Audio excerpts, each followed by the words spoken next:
Olá amigos, me chamo Marcelo Vergotti e esse é o canal Bíblia, Livros e Café. E nós estamos aqui então para apreciar as leituras que a igreja nos oferece nesse próximo domingo, que é o quarto domingo da Quaresma. Então vamos à leitura. Em nome do Pai, do Filho e do Espírito Santo. Amém. Para a primeira leitura, teremos então o livro de Samuel, capítulo 16, versículo 1, 6 e 7 e 10 a 13. Vamos a ele. Naqueles dias o Senhor disse a Samuel: enche o chifre de óleo e vem, para que eu te envie à casa de Jessé de Belém, pois escolhi um rei para mim entre os seus filhos. Assim que chegou, Samuel viu Eliabe e disse consigo: certamente este é o ungido do Senhor. Mas o Senhor lhe disse: não olhes para a sua aparência, nem para a sua grande estatura, porque eu o rejeitei. Não julgo-se segundo os critérios do homem. O homem vê as aparências, mas o Senhor olha o coração. Jessé fez vir os 7 filhos à presença de Samuel. Mas Samuel disse: o Senhor não escolheu nenhum deles. E acrescentou: estão aqui todos os seus filhos? Jessé respondeu: resta ainda o mais novo que está apacentando as ovelhas. E Samuel ordenou a Jessé: manda buscá-lo, pois não nos sentaremos à mesa enquanto ele não chegar. Jessé mandou buscá-lo. Era Davi, ruivo, de belos olhos e de formosa aparência. E o Senhor disse: levanta-te, unge-o, é este. Samuel tomou o chifre com óleo e ungiu Davi na presença de seus irmãos. E a partir daquele dia, o Espírito do Senhor apoderou-se de Davi. Palavra do Senhor. Na segunda leitura, nós teremos a carta de São Paulo aos Efésios, capítulo 5, versículo de 8 a 14, que diz assim: irmãos, outrora éreis trevas, mas agora sois luz no Senhor.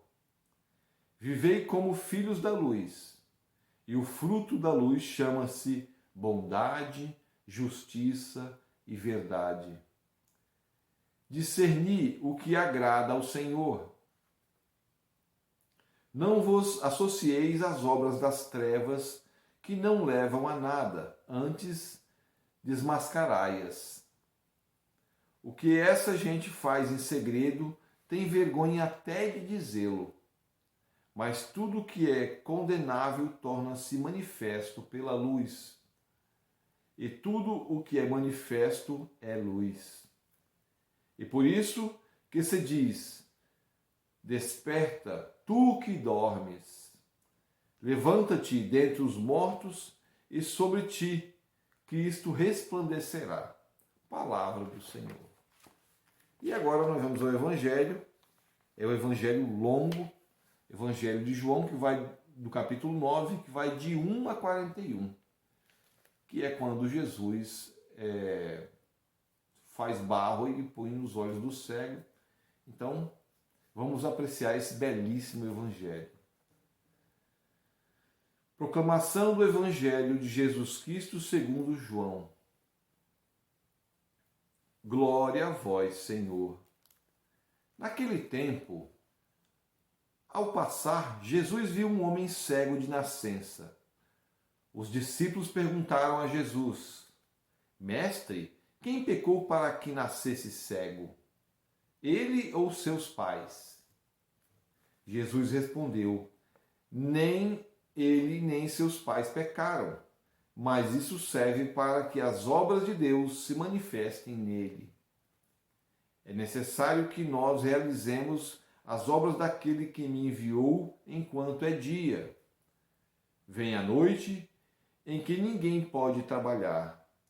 Enquanto estou no mundo, eu sou a luz do mundo. Dito isso, Jesus cuspiu no chão, fez lama com a saliva e colocou sobre os olhos do cego. E disse-lhe: vai lavar-te na piscina de Siloé, que significa enviado. E o cego foi, lavou-se e voltou enxergando. Os vizinhos que costumavam ver o cego, pois ele era mendigo, diziam: não é aquele que ficava pedindo esmola? Uns diziam: sim, é ele. Outros afirmavam: não é ele, mas alguém parecido com ele. Ele, porém, dizia: sou eu mesmo. Então perguntaram: como é que se abriram os teus olhos? Ele respondeu: aquele homem chamado Jesus fez lama, colocou-a nos meus olhos e disse-me: vai lavar-se em Siloé. Então eu fui, lavei-me e comecei a ver. Perguntaram-lhe: onde está ele? Respondeu: não sei. Levaram então aos fariseus o homem que tinha sido cego. Ora, era sábado, o dia em que Jesus tinha feito lama e aberto os olhos do cego. Novamente, então, perguntaram aos fariseus como tinha recuperado a vista. Respondeu-lhes: colocou lama sobre os meus olhos, fui lavar-me e agora vejo. Disseram então alguns dos fariseus: este homem não vem de Deus, pois não guarda o sábado. Mas outros diziam: como pode um pecador fazer tais sinais? E havia divergência entre eles. Perguntaram outra vez ao cego: e tu, que dizes daquele que te abriu os olhos? Respondeu: é um profeta. Então os judeus nada acreditaram que ele tinha sido cego e que tinha recuperado a vista. Chamaram os pais dele e perguntaram-lhes: este é o vosso filho, que dizeis ter nascido cego? Como é que ele agora está enxergando? Os pais disseram: sabemos que este é o nosso filho que nasceu cego. Como agora está enxergando, não sabemos. E quem lhe pediu e quem lhe abriu os olhos também não sabemos. Interroga-o, ele é maior de idade, ele pode falar por si mesmo. Os pais disseram isso porque tinham medo das autoridades judaicas. De fato, os judeus já tinham combinado expulsar da comunidade quem declarasse que Jesus era o Messias. Foi por isso que os seus pais disseram: é maior de idade, interrogai-o. Então os judeus chamaram de novo o homem que tinha sido cego.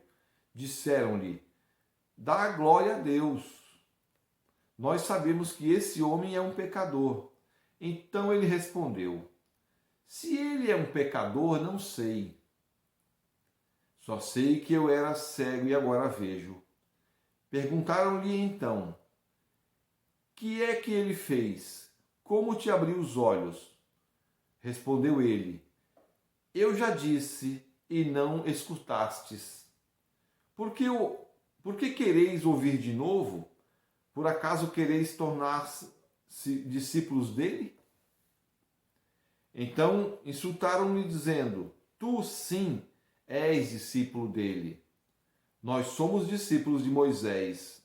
Nós sabemos que Deus falou a Moisés, mas esse não sabemos de onde é. Respondeu-lhes o homem, espantoso: vós não sabeis de onde ele é? No entanto, ele abriu-me os olhos. Sabemos que Deus não escuta os pecadores, mas escuta aquele que é piedoso e faz a sua vontade. Jamais se ouviu dizer que alguém tenha aberto os olhos de um cego de nascença. Se este homem não viesse de Deus, não poderia fazer nada. Os fariseus disseram-lhe: Tu nasceste todo em pecado e está nos ensinando? E expulsaram-no da comunidade. Jesus soube que tinham expulsado. Encontrando-o, perguntou-lhe: Acreditas no Filho do Homem? Respondeu ele: Quem é, Senhor, para que eu creia nele? Jesus disse: Tu o está vendo. É aquele que está falando contigo. Exclamou ele: Eu creio, Senhor, e prostou-se diante de Jesus. Então Jesus disse: Eu vim a este mundo para exercer um julgamento, a fim de que os que não veem, vejam, e os que veem se tornem cegos. Alguns fariseus que estavam com ele ouviram isso e lhe disseram: Porventura, também nós somos cegos? Respondeu eles Jesus: Só fosseis cegos, se fosseis cegos, não teríeis culpa. Mas como dizeis, nós vemos, o vosso pecado permanece. Palavra da salvação. Bem, aqui é importante nós lembrarmos duas coisas importantes. Aliás, três. Deus enxerga o coração do homem. Na primeira leitura nós vemos isso. Que ele rejeitou Eliabe.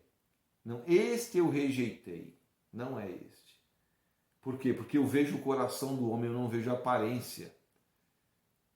Nós fazemos esse tipo de julgamento. Nós julgamos a aparência. Mas Deus julga o nosso coração. Na segunda leitura, é a mesma coisa. Não se associe com as trevas, versículo 11. Não vos associe com as trevas. Desperta, tu que dormes. Você que está dormindo, desperta, acorda, levanta dentre os mortos. Ou seja, nós que estamos entre os mortos, é um momento nessa quaresma de levantarmos dentre os mortos, para que sobre ti Cristo resplandecerá, para que Cristo resplandeça sobre nós. Esse é o nosso chamado. Fazer uma conversão de verdade, de coração, que é isso que Deus enxerga. Levantarmos dos mortos, para que Jesus reine na nossa vida. E o Evangelho, o belíssimo Evangelho, temos que pedir a Deus que faça o mesmo com a gente. Nós que somos cegos. Eu já vos digo, Jesus recupera a voz do cego e diz assim: Eu sou a luz do mundo. E ele diz ao cego, depois de fazer ela, mas nós temos que observar aqui duas coisas importantes. Primeiro, é uma ação divina. Jesus faz uma ação. Ele faz o barro e coloca nos olhos do cego. Mas o cego, é dado uma ordem. Vai lavar-te na piscina de Siloé. Ou seja, a nossa salvação, ela também tem que partir da nossa ação. Nós temos que nos levantar e ir até a piscina de Siloé, ou seja, cumprir aquilo que Jesus nos disse. Imagine você se o cego só tivesse limpo os olhos. Não vou na bacia de Siloé. Eu não vou fazer o que Jesus me ordenou. Ele não teria sido salvo, ele não teria recuperado a vista. É isso que precisamos fazer. A conversão de coração, nos afastarmos das trevas, não é? E fazer aquilo que Jesus manda. E então, outra coisa que é importante aqui, depois de receber o milagre, que começou a perseguição em cima do cego e os pais dele tinham medo, mas o cego bateu no meio do peito e falou assim: Sou eu. É você que foi curado? E ele diz assim: Fui eu mesmo. E muitas vezes a gente recebe uma graça, a gente se esconde. Quando você diz, Você que é católico, você se esconde de dizer que é católico com vergonha. Nós temos que abraçar a fé como o cego fez aqui. Sou eu mesmo. Eu sou católico. Sou eu mesmo. E ele assume o milagre que ele recebeu. Mais adiante,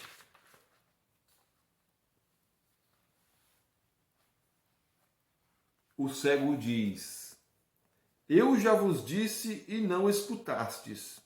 Por que quereis ouvir de novo? A palavra bate à nossa porta todo dia e a gente se faz de moco, né? A gente não quer escutar a palavra de Jesus Cristo. Mas o cego deu um exemplo de fé inacreditável. Jesus pergunta a ele: Acreditas no Filho do Homem? E ele respondeu: Quem é para que eu creia nele? Nós precisamos fazer um exercício de crer em Jesus Cristo. Tu está vendo, é aquele que está falando contigo. E o cego responde: Eu creio, Senhor. Eu vim a este mundo para exercer um julgamento. E é isso que Jesus responde. Eu vim para exercer um julgamento. Jesus veio julgar os corações. É por isso que nós precisamos tanto dessa conversão, a fim de que os que não veem, vejam, e os que veem se tornem cegos. Eu gostaria de concluir aqui pedindo que Deus abra o nosso coração, que Deus abra os nossos olhos, porque Ele, Jesus Cristo, já está à nossa presença, mas ainda precisamos abrir os nossos olhos. Ainda aqui, no livro de João, no Evangelho de João, se você for no capítulo 6, versículo 35, Jesus diz a mesma coisa. Eu sou o pão da vida, aquele que vem a mim não terá fome, e aquele que crê em mim jamais terá sede. E Jesus adverte, no versículo 36 do capítulo 6. Mas eu vos disse, vós me vestes e não credes. Nós vemos Jesus Cristo presente na Sagrada Eucaristia, mas a maioria de nós não crê. A maioria de nós não abraça essa fé. Por mais que Jesus diga, estou aqui à sua frente, você crê em mim, a maioria de nós não crê. E Jesus continua no versículo 53. Em verdade vos digo, se não comeres da carne do Filho do Homem e não beberes do seu sangue, não tereis a vida em vós mesmos. Quem come da minha carne e bebe do meu sangue tem vida eterna, e eu ressuscitarei no último dia, pois a minha carne é a verdadeira comida e o meu sangue é a verdadeira bebida. Quem come da minha carne e bebe do meu sangue permanece em mim e eu nele. Ou seja, peçamos a Jesus que abra os nossos olhos para que a gente veja a sua presença na Sagrada Eucaristia. Eu venho aqui dizendo toda essa quaresma, precisamos nos aproximar de Jesus na Eucaristia, que ali sim ele está presente, né, de forma especialíssima. Sabemos que Deus está em todas as partes, Jesus está em todas as partes, mas na Sagrada Eucaristia Jesus está de forma especialíssima. Precisamos comer e beber do sangue de Jesus. Crer como o cego creu. Falou, Senhor, me diga quem é que eu preciso me prostrar diante de Ti para adorar-Te. Vamos fazer isso durante essa quaresma. Vamos nos aproximar e fazer como o apóstolo João, que colocou o rosto no colo do Senhor e descansou. Façamos o mesmo. Então, amigos, muito obrigado e até a próxima. Em nome do Pai, do Filho e do Espírito Santo. Amém.